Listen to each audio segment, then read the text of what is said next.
Good man. Okay, it is now 7 o'clock. We're gonna call this meeting to order.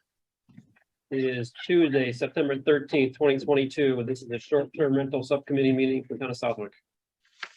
It is 7 o'clock. We're gonna call the, do the roll call. Doug Moglen. Present. Dick Utzinger. Present. Chief Russ Banish is not here. I'm sorry, Russ Anderson. Get out of here. I got promoted. Rhett Banish. I am here. Kyle Scott. Present. Randy Brown, present. Alex White. Present. Pat Odiorn. Present. And Jackie Sinay. Present. All right, thank you. So just to be clear, we have 8 members here. Not everybody is sworn in and can vote. So Jackie, you are not sworn in. You cannot vote tonight. Correct. Dick, you cannot vote tonight. Correct. Anybody else who cannot vote tonight? Alex, you were sworn in? Yeah. Yep. Okay, very good. So I think we got 6 voting members tonight. First item is public comments. Any comments from the public? I see just Peter Courier. All right. Moving on to item 4, discussion of the draft bylaw. So at the last meeting, we had a document in front of us. We went through it basically paragraph by paragraph and made some comments and suggestions and some edits. And what I did and I sent to you yesterday was the result of the draft bylaw as we discussed at the last meeting. Before we get too far, there was one change that from the document that I emailed you yesterday. And if you are here today, you have a hard copy of this document. It is on section 7, and this came from the fire chief. Section 7, paragraph D, talks about smoke and carbon monoxide detectors. So the fire chief asked that we change this to say as follows. It says each short-term rental shall comply with current fire codes applicable to the age of the home as it relates to smoke and carbon monoxide detectors. So there was some language in there. The chief said that depending on the age of the home, there are different requirements for smoke and carbon. So that revised paragraph would cover that language. And let's see. No, Jackie, you had a comment. You emailed me today. You want to go over your question? I was just asking about section 3. And it got to letter C where it says. Doug, can you pull us up on Zoom? I'm sorry, guys. I got you. Appreciate that.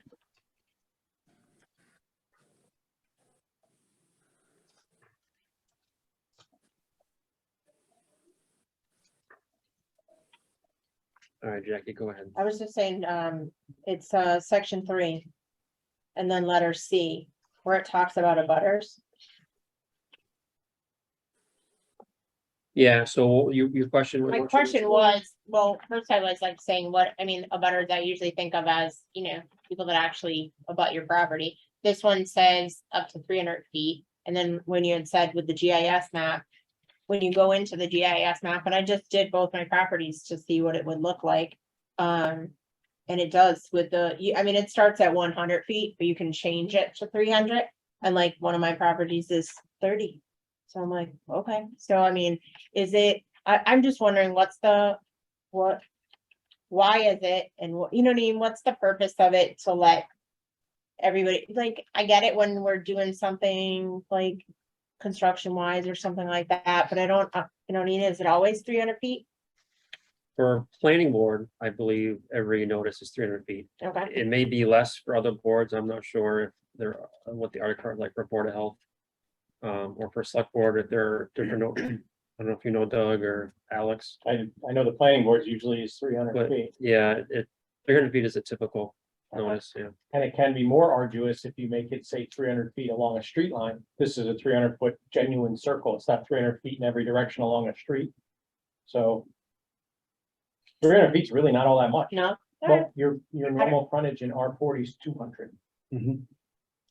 So you would hit your neighbors on two sides and neighbors in the Typically, right, back, two sides. well, Now, if you were off of Fernwood, right, or off of, by the lake somewhere, you might hit 12 houses. I was just right? gonna say, when I'm by the lake, I hit 30, 30. right? So Yeah, that's hit the 30. whole point. And then when I'm out Will Palmer Road area, I hit 15. You know what I mean? But still I'm 15, surprised 15. I was too, because I I'm like, would have we thought it don't, would have been 6, right? Yeah, I know, and I'm like, it's not that it's just- horrible. right. It's really not that horrible. I think it's my opinion. no, I just figured, I'm like saying, okay, most of it doesn't apply, but I go, okay, so do we want to, as the town, notify the same people do we want to notify 30 people every single year? And if that makes sense, if there's a good purpose to notify 30 people every single year, then that's fine. That's all. I just know that we're gonna make sure that we've got them registered. Every single department in the town should know, correct? So that's why I was like, okay, what's the purpose of letting everyone know? Then, I mean, not that it has to be hidden, but I'm just saying, why not at least just your neighborhood or property owners or whatever, that's all. So I was just curious.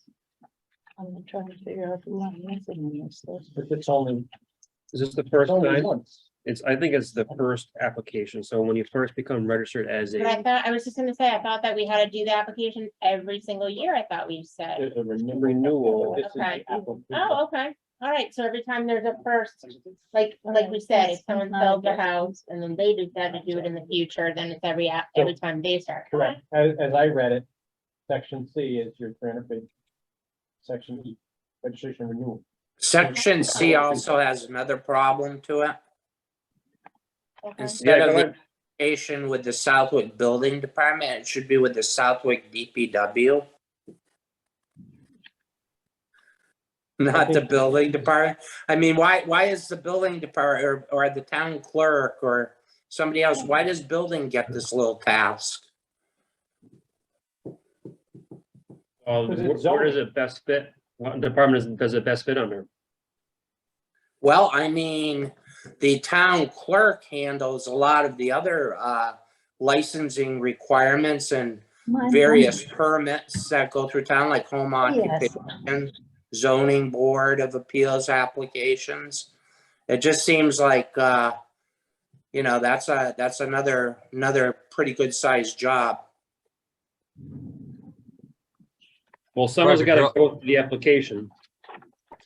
I mean, I think the clerk could handle it, but they're gonna pass along to another town board or department to look at. They're not gonna review it. I mean, Uh, basically, we have one full-time secretary who handles Board of Health, which is very active, and building, which is very active. We haven't got the staff to handle that.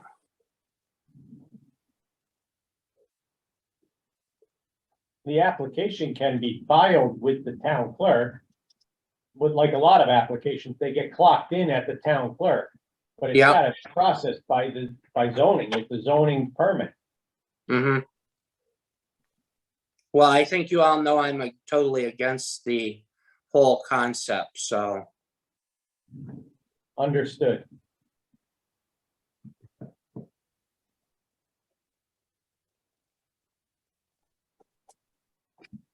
Anything else? Nothing from me. Randy, Yeah, go ahead, Dick. in the same paragraph, it says short-term rental registration application. It should say supplied by Southwick Building Department or some department. Can you don't you point feel- to me where you are? 3C. The same paragraph. The owner of the dwelling shall be required to complete a Southwick short-term rental registration application. I think we should plug in there supplied by. Because otherwise they don't know they won't know where to get it. We can either put down building department or town clerk's office or something, but It'll be on the webpage there, boss, just like every other permitting, or maybe, it may be an e-permitting function at some point. I wouldn't tie that to the bylaw, that's divorced from the actual process itself. These are the guidelines on which it operates under. And something like that, if you change it, do you really want to go back to town meeting when we enable this for e-permitting? To do a zoning bylaw change to tell you where to get the permit form? Sorry. Well, you say e-permitting, but what happens if not everybody that wants to do it electronically, you know? I get it, but I don't think any of our bylaws in town have specificity around where you go to get the permit form. Yeah. You could always check in at the town clerk and get a form. It's your call. Could you also get the application maybe perhaps from the planning board or from the zoning office? I don't know if that's a thing or that's under the planning board. Well, the building inspector is also the zoning enforcement office, so planning and zoning enforcement is the same office. The planning board, yeah, I'm sure they could give you an application as well. I mean, their boards and commissions are usually very helpful about pointing people in the right direction or sending them the information. I just as a general rule, wouldn't want to get specific around where to get a form in a bylaw. What if someday we split the building inspector and the zoning enforcement? It becomes two positions. We gotta go amend zoning to fix that. I don't know. I don't care. It's totally your call. I just sort out. Take or leave it.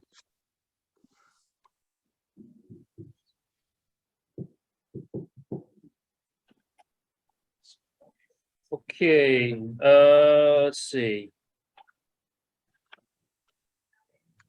Are there any other comments to this document that we have in front of us? Randy, can we go to E?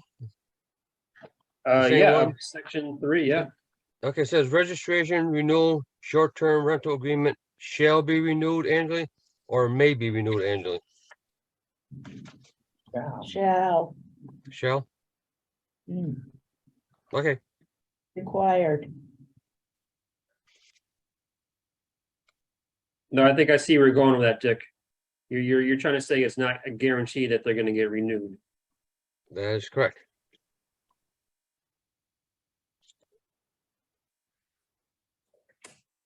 Oh, I think Pat and I were thinking of, you must resubmit this annually you must renew it annually. Yeah. He said that the way it's written, it could be, if as long as you have your inspection and payment, then you're automatically renewed.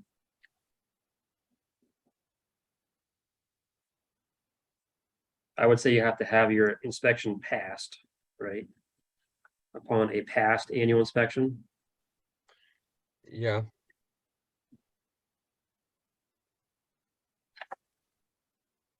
Or is it saying that they have to pass the annual right? So they got to pass the annual inspection in order to be renewed. Correct. correct. Section So we 8. can, on a past. I would think, And I there's would- no. Oh, go ahead, Kyle, I'm sorry. I would think it would make a lot more sense to have an accessory apartment bylaw for those residents that the numerous calls I get that want an elder to live with them or something of that nature. Then they have an accessory apartment. If it becomes available, you've got a legal dwelling unit to do short-term rental from. Not, somebody's got a raised ranch and they can finish their basement for an Airbnb. Somebody can, and I see this all the time, basements, all kinds of things. I would think an actual bylaw to allow accessory apartments, which there's tons of calls for, would make a lot more sense than going with something like this, but you'd Has have that a, been thought- you'd have a has that been- habitable Okay. space. Mr. Chairman, I think. I mean, the planning board has met on accessory apartments in the past. We actually had a full-on subcommittee and it met for, I wasn't on it, I don't think, but it met for well over a year. Yeah, They could not come to an agreement on it. This was probably 8, 9, 10 years ago. Absolutely, it should be revisited. Absolutely, it's a thing. I also think it's, in my opinion, it's apples and oranges to this. I think you need both, but the purview of this subcommittee was the short-term rental. If somebody were to declare, and from what I remember from the accessory apartment, the biggest stumbling block, even under Mass General Law, was because the idea was exactly what Mr. Scott said was, you want to have an elderly parent live with you or a child live with their parents in an accessory apartment. The most difficult thing to define was the family unit. To restrict, if you wanted to restrict occupancy of an accessory apartment to a family member. In this day and age, defining family is not as fun as you think it is. And way off base from this conversation, but I wholly agree with Scott that we should have that, and that should go back to the planning board to be reviewed and restudied again, and, you know, potentially there's a better outcome to it. The biggest concern out of that whole thing, and which does tie into this, was what the planning board did not want to see, and from the feedback we had at the time was they didn't want people defining accessory apartments and creating rental stock in R40 or R20. Because we're not zone, our apartment zoning is 20A, B, whatever, one of those, 20. And if you do an accessory apartment and now all of a sudden they're all the rentals and you didn't accommodate the parking and the this and the that, it was a whole can of worms once you got past the definition of family. So a whole separate discussion and a very good debate to be had on that. And it should be had either in front of the elected planning board or its designee as a subcommittee.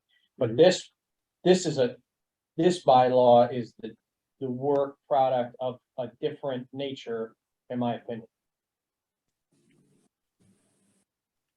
No, I agree. I mean, there was that, I forgot how the number, that there's a Mass General Law, new legislation, right, from 2019, 2020, that spurred this whole process amongst all towns in the state, so that is our task, is to follow this short-term rental bylaw specifically. But that's something that the planning board, I don't know, John, you're making notes. Maybe you can just bring it up at the next meeting, and it was a discussion item tonight, and maybe the board will want to consider it.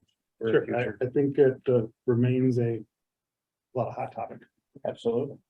And it's also gonna come in the master plan. I assure you, this was part of the master plan discussion, which I have to sit on that with Mr. Goddard. And that's been a topic of conversation about housing stock and density and accessory apartments. Came up early on in the whole PESEL discussion. Mhm.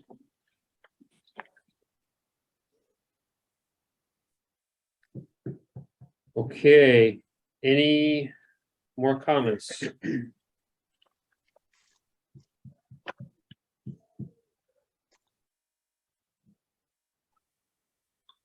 That's not a comment. Going once? No, Randy, under F, it's got fees. Who sets the fee? Is it a sliding scale fee or a flat fee or? Yeah, so it's not specified, again, that same paragraph 3, section F. Or section 3, paragraph F. I think that would be at the purview of the building inspector. And they're probably dependent on the level of effort that's required to process and perform the annual inspections. I Whatever would think that the fee, I would would think the be. fee itself would just be a flat fee, no matter whether it's a 1-bedroom or 2-bedroom. I think the application fee may be a flat fee, whether the fire marshal, when the fee goes out, takes, whether he gets a fee for it or electrical inspector gets a fee, I don't know, but I think the fee just for the permit itself should be a fixed fee. And that wouldn't be from the planning board, the building inspector would be charged with that? It's gonna, sorry, Mr. Chairman. I feel like Yeah. I talked too freaking much. but Please, go I ahead. believe that this will be a stack up fee, right? Because now we actually do have just filled the position of inspectional services at the fire department. There's actually a person who that's their, not their full-time job, but it is their responsibility. So probably it's gonna be a stack up. So, and I don't know, I'm making up a number. Don't hold me to this. Let's say it's $200, right? Because the fee has to be commensurate with the cost of the town. Got to include the postage for within a 300-foot radius, right? You got to kind of take an average case. You'll win some, you'll lose some, but on average, you'll So break you're gonna have even. to do something, right? It's gonna include the fire inspection, board of health inspection, and whatever, and then the money will get, I guess, divvied to those respective departments from the total fee received. And at the end, there's none left over. Building inspector gets his, board of health, fire, police, whoever. And that's the fee, what's gonna be. And, you know, board of health just reevaluated their fees this past year. I hesitate to ever put a fee in the bylaw, because if you want to change the fee, you got to go to town meeting for a zone change. 2/3 vote at town meeting for a fee change. So you're better to have the fee as a schedule to your overall bylaw. It's gotta be loose. Well, not loose, it's just got to be changeable to be commensurate with the expense. It's not arbitrary. We can't just say it's $1,000 and make it a Yeah, yeah. prohibitive. Right. It has to be a stack up of what it actually costs, any permit in the town. As long as you don't have to go back to the town meeting to change it. And you shouldn't have to go back to town meetings, and the lawyer and those guys will work that out too as part of the process. But I believe Right. the setting authority should be where the application vests, which is with zoning or plan or building. Sounds good.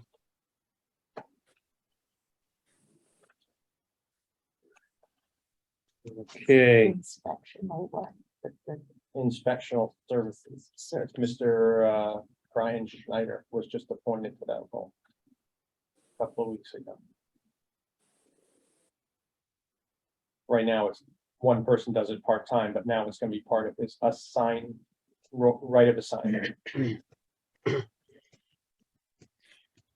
Mr. Chair, in letter G, short-term Well, one at a rental. time, Dick. Dick, sorry. come on. It's the last one, honest. Yeah, all right. Short-term rental registration shall be granted solely to an owner. How about to the current owner?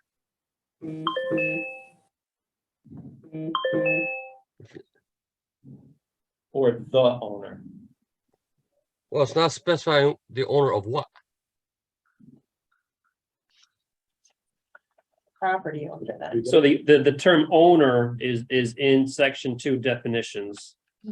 So the word owner is any person as defined below, whom alone or severally with others has legal or equitable title or a beneficial interest in any dwelling unit. Da-da-da. Okay, yeah, okay. That's all I got.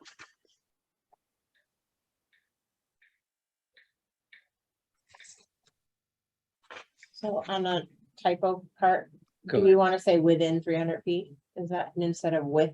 Within, Do we want to say within? yeah, probably. Started and certified. Within 300 feet. I actually had that marked down, Jack. I actually had that marked. You just didn't want to say another thing. You promised us you were done. That's why you texted me now.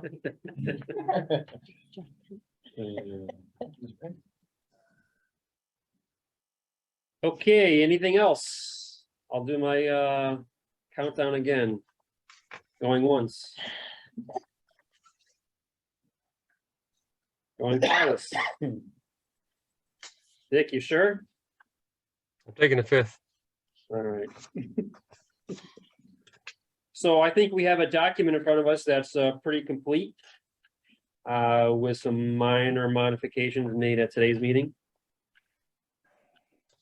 I was thinking that if we were all comfortable with this document, we would make a vote and recommend to present this to the planning board at a future meeting as this board's recommending deliverable.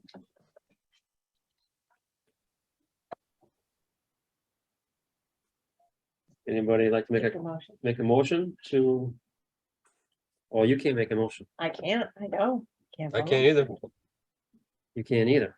Fine, I'll make the motion. All right, so we have a motion from Rep Banish Who's yeah? to recommend this document to the planning board. Is there a second? Second. Second by Pat Bodior. Okay, we're gonna go down, and do a roll call vote. Doug Mogul, Yes. Dick Utzinger. Abstain. I'm sorry, yeah, you have to abstain. Rhett Banish. Yes. Kyle Scott. No, Randy Brown, yes. Alex White.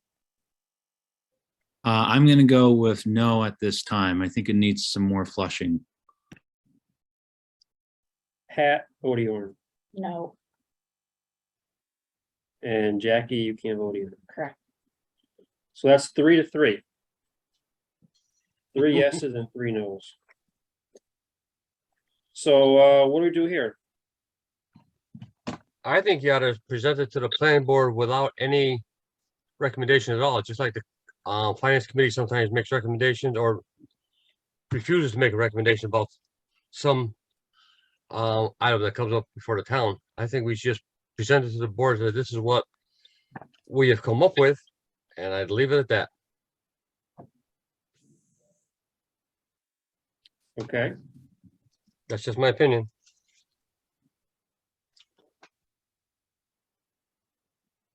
Alex, you mind if I put you in a spot and ask you what you think it needs to be flushed out? I think this is a really good working document. I think, you know, it's still in the rough draft phase, and I think just some clarifying points about just the feasibility aspect of this, and just trying to think of the long-term positive impact it's going to have on the town, and also what kind of effect that this might have for other departments and whatnot. Just trying to make this as equitable as possible for all parties considered, and that's having the best interests for the town. I think that this is something that can definitely still be worked on. I just think that right now it's not ready yet for a motion to, moving into recommending this piece at this time. Okay, thank you for the feedback.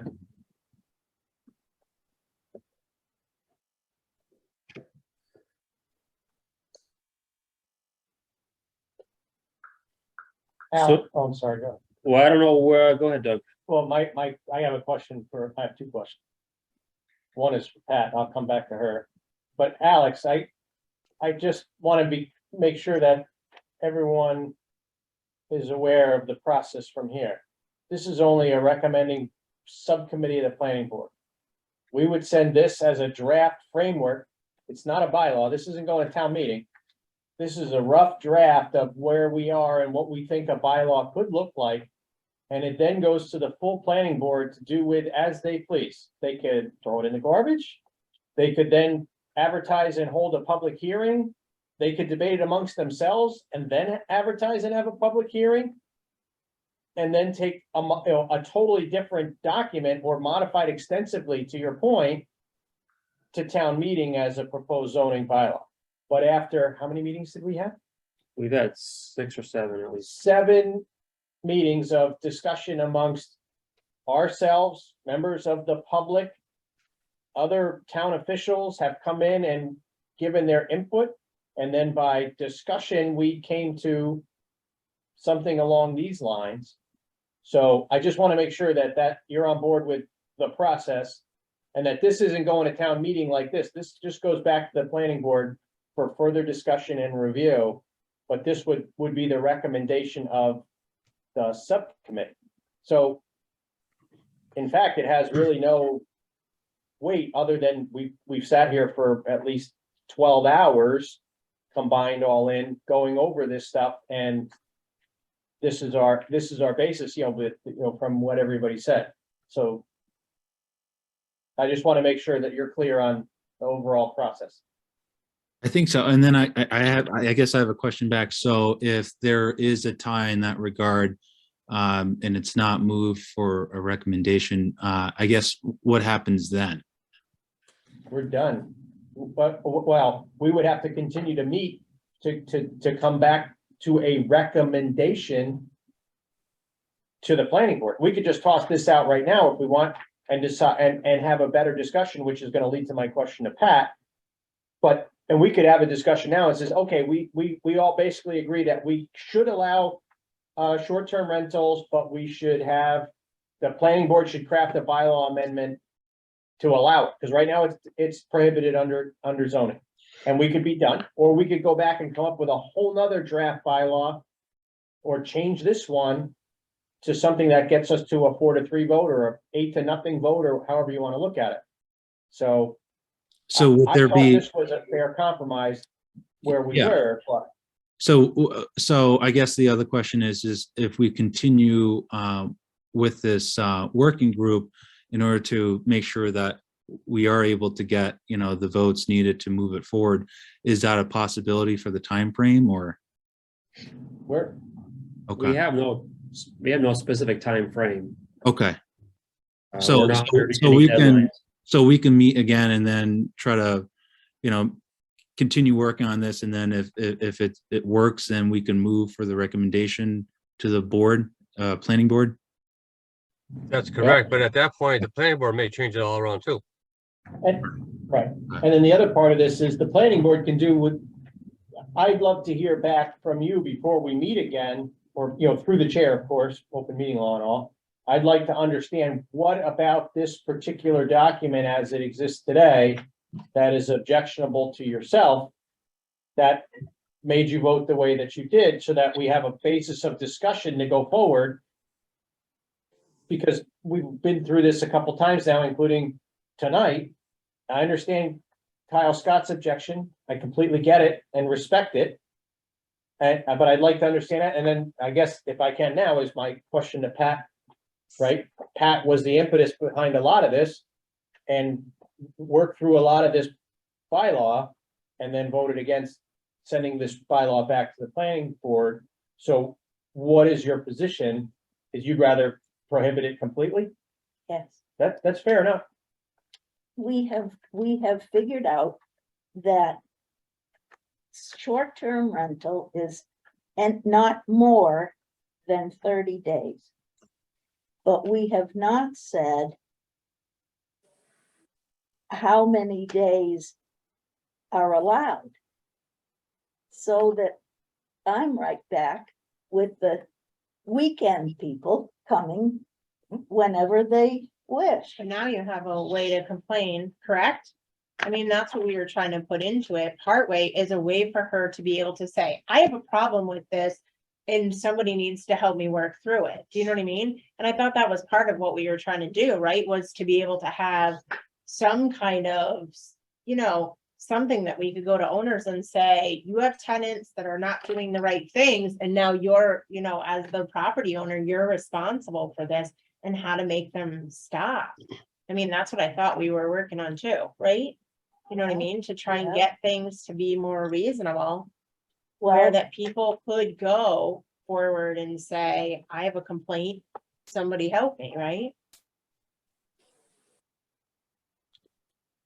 we have put, our neighbors put forward a complaint to the building inspector or the zoning inspector 5 years ago. We went to the planning board in person, my husband and I, and we talked to them and explained to them the situation.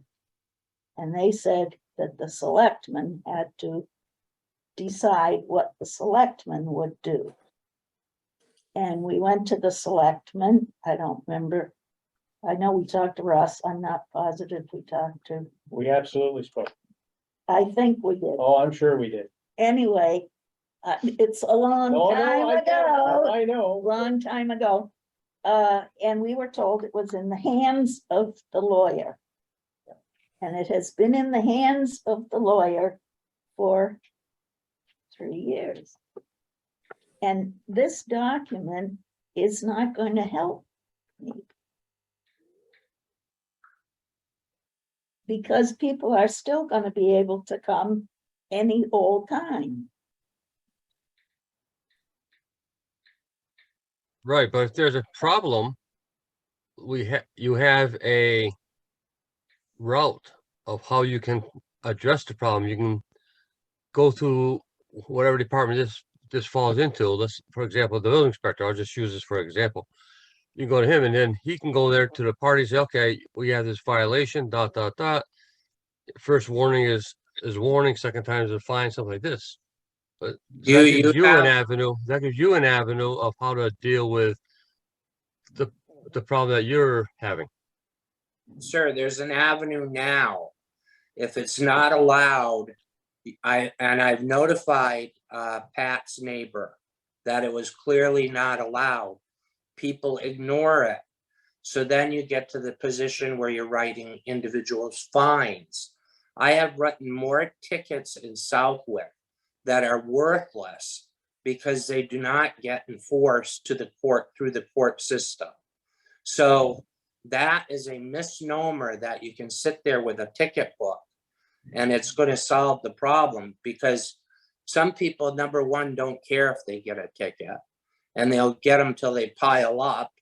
And then you have to have backup on a court end to get them to enforce it, to make them pay it. That's the problem, is enforcement of the whatever regulation you have. It's a lovely document, don't get me wrong, it's a lovely document. We did a lot of work on it, you know, but it doesn't fix my problem.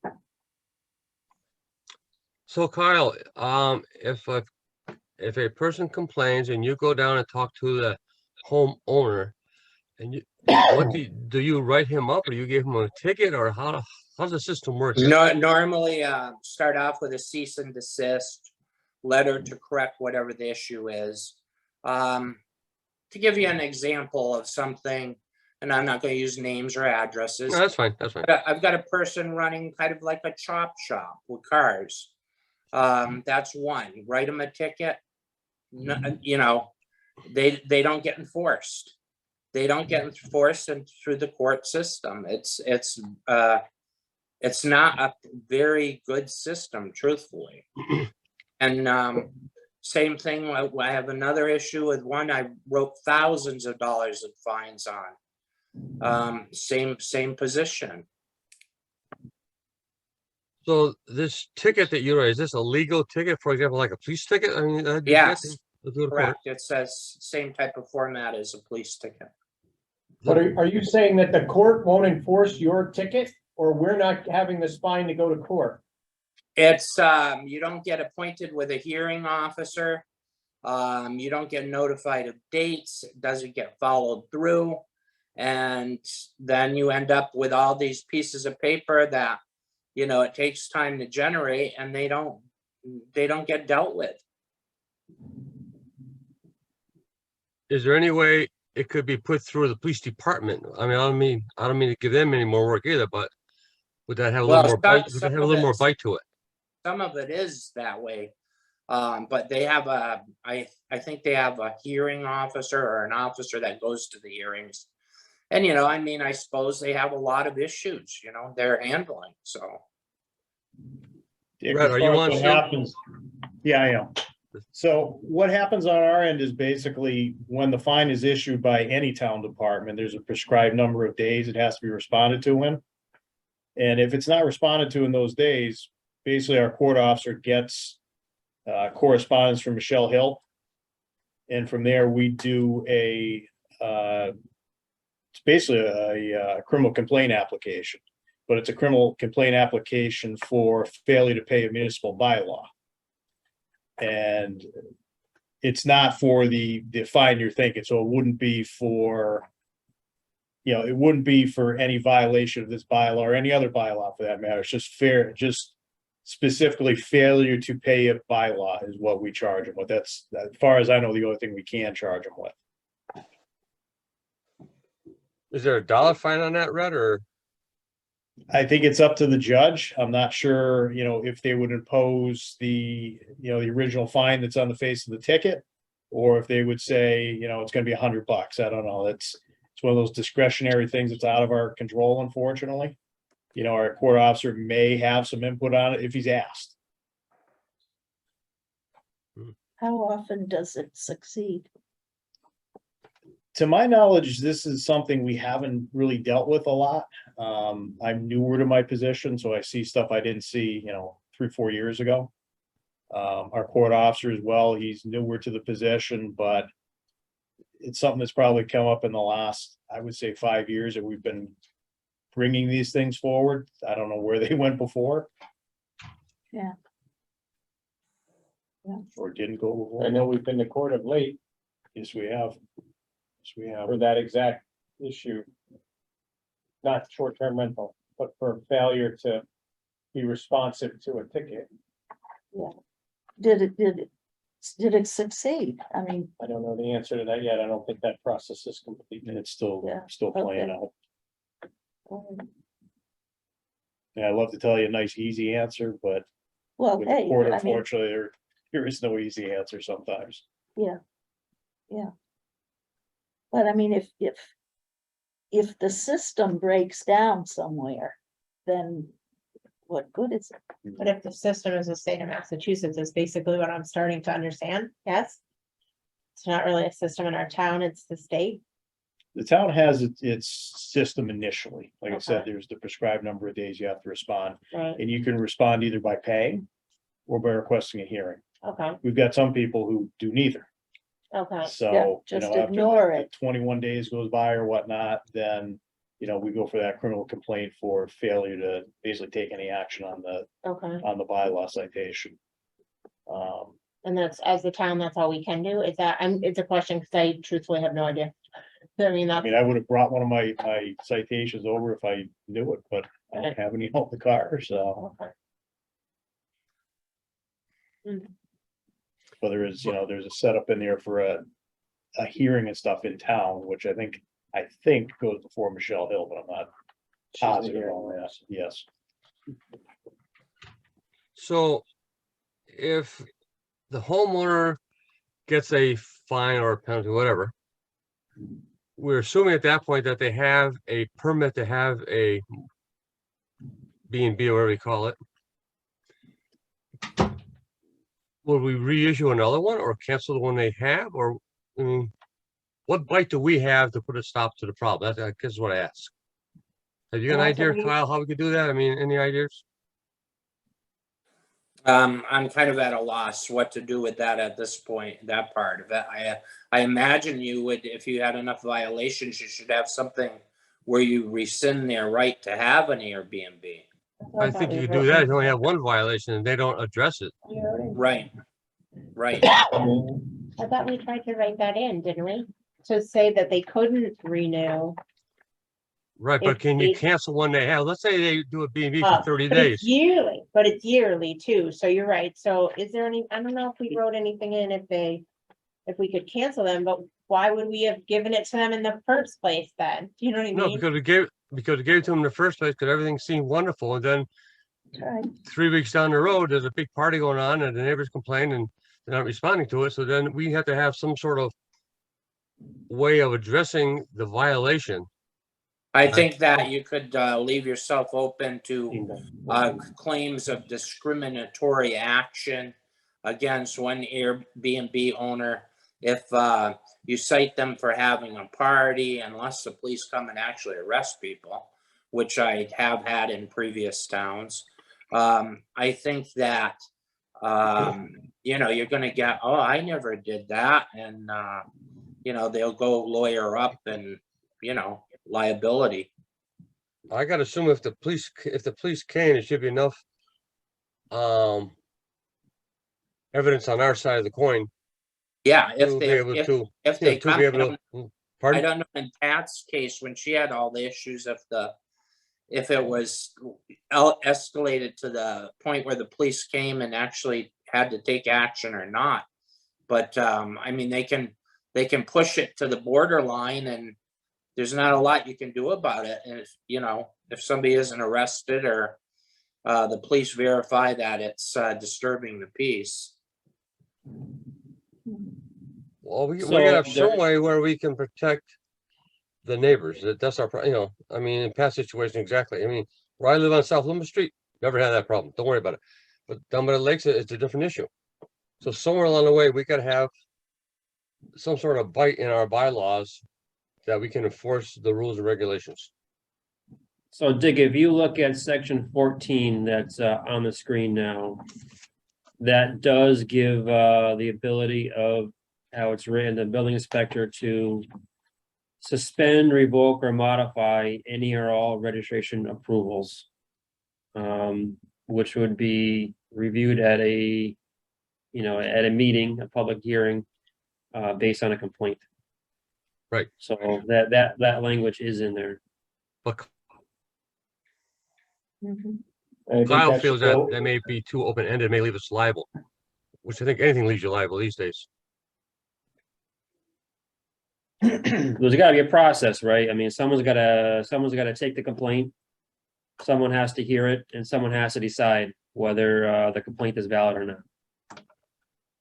So, and that is written in here. I think the way it's written is there's a three parties are involved in the complaint review process. The building inspector, and one rep from the fire, and one rep from police departments are involved. And the three of them would make the determination whether the complaint was valid, and then they could discuss whether to suspend, revoke, or modify that permit. The wording probably And I also, think the good part of that is, I'm sorry, go ahead. instead of saying the building inspector, it should probably say the zoning enforcement officer and use, you know, Right. the secondary title, because actually building inspector doesn't have anything to do with it unless it's an unsafe structure, where zoning would regulate it on all the other fronts. So and maybe we could change that, but under definitions, section 2, building inspector is defined as the building inspector, also the zoning enforcement officer of the town of Southwick. Okay. I think Doug alluded to earlier, though, is that, you know, what happens if there is a separation, right? In that regard. Right, but this, again, you're right, but this is also a draft written by non-lawyers to go back to the planning board as our recommendation. Once they have a public hearing, if they elect to have a public hearing, your elected planning board decides to have a public hearing and take public testimony, and there may be inputs to this that change it substantially, it then goes to the proper attorney, the town attorney, to put to form, and they will resolve some of the shalls and mays and this stuff, but the general framework is here for that. And, you know, to address some of what Pat had said, I think, you know, this has a better, in my opinion, this has a better framework for policing it, for lack of a better word. Right? Under current zoning, it's not allowed. So we could just tell someone can't do it. And if they do it again, we give them a ticket. And which is gonna end up wherever it's gonna end up. I don't know. I think this is a better good neighbor policy, because we've had exactly, you know, a couple of complaints with this issue in town. Unfortunately, they're both yours, right? And justifiably, but they're, you know, what we heard from the rest was that it's not causing a big issue. And given the framework from the state that they've adopted, that this, I'm going off on a tangent. I think this bylaw is in a good enough position to go back to the planning board and have them have a more meritorious debate around the specifics around this proposed bylaw. I think the difference you have here with Alex and I is I have seen the bad side of this type of regulation. I think Alex has been in enough towns that he's probably speaking from some experience too, that he's seen bad sides to it. So, and I can honestly say I saw more bad that came out of it than good. So. I saw people buying houses just to do this one purpose, which is flipping short-term rental. They did it like running a hotel chain. I don't doubt it. I don't doubt it. Our group, I think, was brought together to just see what we could get from other places to get an idea of where the talent, I mean, we did the survey, we all talked about different pointers. I don't know, I just think the same thing, like if we all sit and have another meeting, I'm not sure where we go from here. You know what I mean? Where will we go from Well, here I mean, as our group, as our subcommittee? I mean? two things from a practical matter is you could go get sworn in. We could revote this thing Right. in 2 days, repost the meeting for next Monday, and then we're done. I don't think that's the right answer, because obviously there's some valid points here to be discussed, right? And Utz could get sworn in, right? And I don't know how Utz is gonna vote. He could cancel her out. I have no idea, right? Right. But then, you know, but I think, Kyle, to your point, if someone were to buy a home to strictly be a short-term rental on the lake, and we have this bylaw, doesn't this have more teeth in it for enforcement and to stop the express purpose by which someone bought a house? Because frankly speaking, Kyle, we're not enforcing the short-term rental bylaw today. We're not enforcing a ban on short-term rentals in the town of Southwick today unless someone complains. Right. It's not regulated. People are renting they can rent their basement. They can do whatever they want to do. Will they continue to do some of that on Craigslist and wherever? Maybe. I don't know that you could ever stop it. We can't have a CEO in town 24 hours a day, 7 days a week. It's not gonna happen. And looking in people's basements. But Right. I just thought that this was a better way to kind of try to get people to come out of the shadows, get within the framework that can be, that's put forth. And it's common, I thought it was common sense regulation as far as it's a good neighbor policy. At the end of the day, this is a good neighbor policy. And I think this was, it's not perfect. No bylaw is, but it's based on what we had done kind of when we talked about it was customary home occupation. Again, you're not changing the outward appearance of the property. You've got some rules you gotta follow. There's some safety aspects baked in that are gonna be checked out, and we go from there. So I don't mean to be over argumentative on the subject, Doug.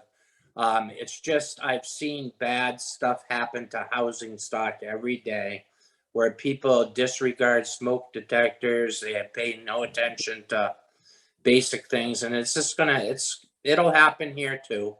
But you know, I'm not gonna beat the horse to death either on this issue. My opinion is no, and if others go with it, I'll do whatever the town wants. In real life, Kyle, whether they pass a smoke inspection or not, they're not going to change. I mean, whether if they call for one when they want a rental, fine, but they may not call for one at all, and that's something we have really no control over unless something happens. My suggestion is to the chair is pass it off as is to the planning board without any recommendation. Just say this is what we came up with, because there's going to be a lot of changes, because the planning board may make a lot of changes also. But it's much further than where we've been in the last 5 or 6 years, right, Doug? I disagree, Dick. I think we can't, after meeting for 7 or 8 meetings, 12 or 14 hours of everybody's time here, at least, to come back and say, we have no recommendation, but here's a draft bylaw that it doesn't make any sense. Either we could come back and say, just my opinion, Mr. Chairman, we come back and say, we met and we could not come to a consensus on short-term rentals in the town of Southwick. We went as far as getting to a model bylaw, but then we couldn't vote to approve it. And, you know, we're a deadlocked jury. We would like a mistrial. And have, maybe they have to go back and form another subcommittee to go back and look at it again, or send us back to work, or we go back to work and come up with something. Either we vote to say we should not allow short-term rentals in the town of Southwick, or we get this bylaw or a bylaw into a position that I don't know that we'll ever get Kyle to come along, because his position is very, very clear, but that we satisfy Alex, and perhaps we satisfy Pat. And then. And then the other two guys get sworn in, and Throw in our, now we got, the other issue is we're gonna lose a member of the sub Friday.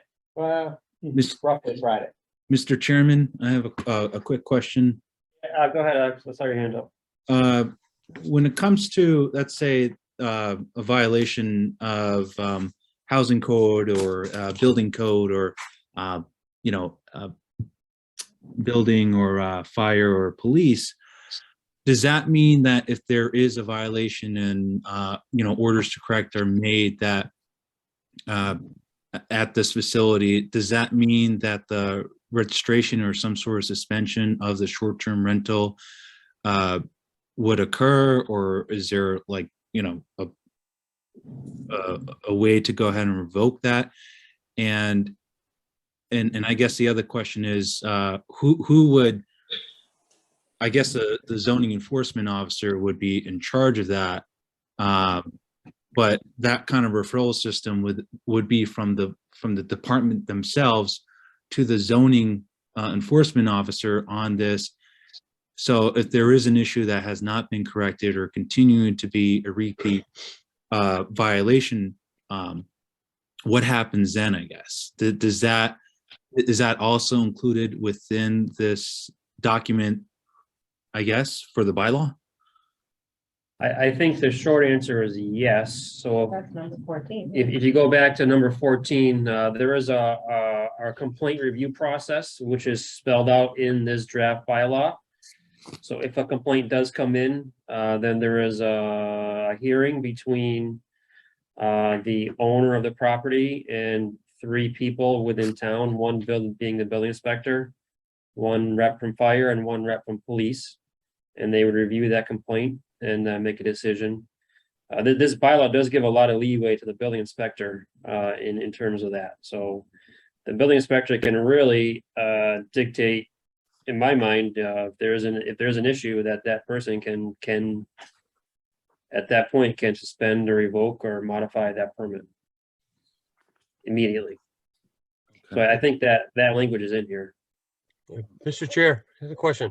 If, let's say there is a problem with the smoke detector. Fire department comes down and says, okay, smoke detector is not working right. Is that an immediate must be fixed, or do we give them 3 days and have a fire in 2 days? And then makes us town liable?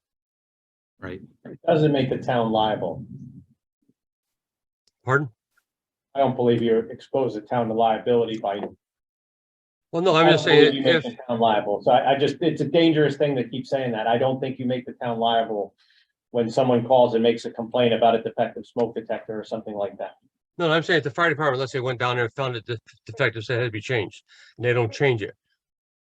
Do we It give makes, them? it makes the homeowner way more liable because Morally. now they're aware of a defect in their home. They're But right. it doesn't expose the town. This Doug Mogul, not an attorney, didn't stay at a Holiday Inn Express. But I don't think it makes the town or the fire chief personally liable because they told someone their smoke detectors broke. That's their job. But they let the violation go on too, Doug.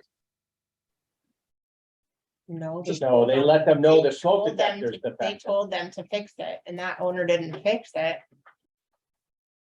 It's semantics, Dick. I don't want to get into that kind of legal argument tonight because That's fine. it's not my purview, but I just think it's dangerous to keep saying that there's certain aspects of this bylaw that expose the town to additional liability. Let town council do that as part of their review process later on even during the public hearing process. If the planning board so wishes, as your purview as a planning board member, to have the town attorney come sit in and ask them that question direct, or go to town council direct and, through the chair and ask them to ask the attorney of what liability is raised to the town by having an inspectional service. Because I don't really think there is. I think that's part of why you have it. Okay.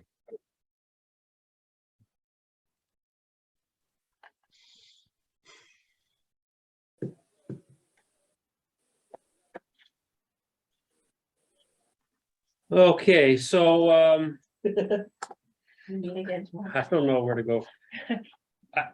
I mean, we don't have a full board, which I think is important to recognize. I would, Our full board is 9, right? we have a full board of 9, Full yeah. board of 9, right? The only one missing is the fire chief, correct? Fire chief is not here tonight, correct? His, I think his term is up at the end of the month. He told me that today, so. It's retirement parties Friday night. Friday night.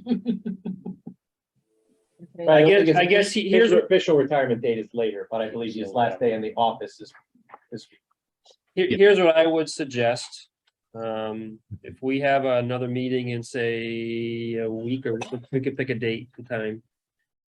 But if anybody on this committee wants to send me comments within the next week or so of how they think this draft bylaw could be improved, send those to me.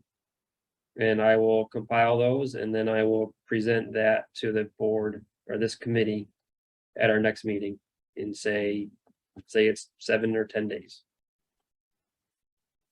That sound fair? All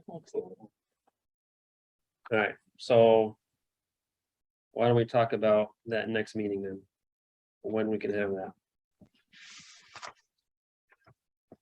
You want to make it 2 weeks from today? We have September 27th.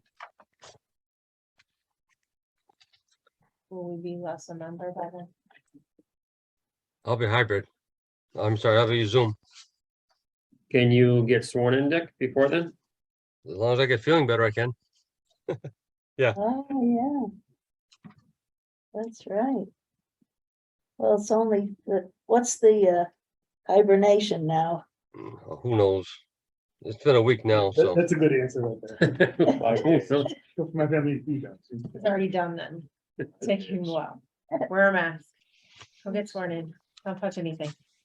So if we say September 27th, Bring your own. 27. At 7? 7 PM, yeah.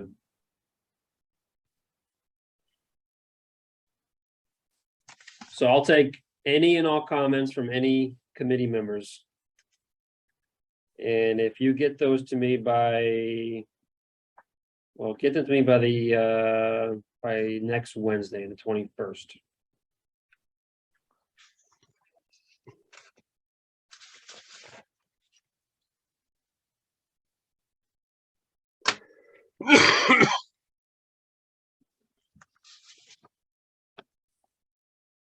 Okay, any more comments on this draft document we have in front of us? I think you did a good job on it, Randy. All right, Lot of thank work. you. Okay, next item 6, new business. Anybody have any new business to present to the board? All right, going into old business, routine business, approval of our last meeting minutes from August 31st, 2022. Those were sent out, I think a couple days ago by email. We hear a motion to accept those minutes as written. I'll make the motion. A motion by Rhett, here a second. I'll second it. Second by Alex. Okay, thank you. We'll do a roll call vote. Doug Moglen, Aye. Dick Gutzinger, Same. Russ, Rhett, Danish, Kyle Scott, Abstain, I wasn't present. Randy Brown, yes. Alex White, Yes. Pat Ordeorn, Yes. and Jackie, you are abstain as well. So that's 6 yeses, so that does pass. Okay, anything else? All right, appreciate your time tonight. So I'll hear a motion to adjourn the meeting. And I Oh, motion. I asked just, hold on 1 second here, Pat, go ahead. the minutes were a little bit, not as detailed as usual, so just make that as a comment. Okay. We can do that. Let's see, okay, here, motion to adjourn. I make the motion. Alex, a motion here, second. Second. Second by Rhett, all in favor, say aye. Aye. Thank you all. Thanks, everyone.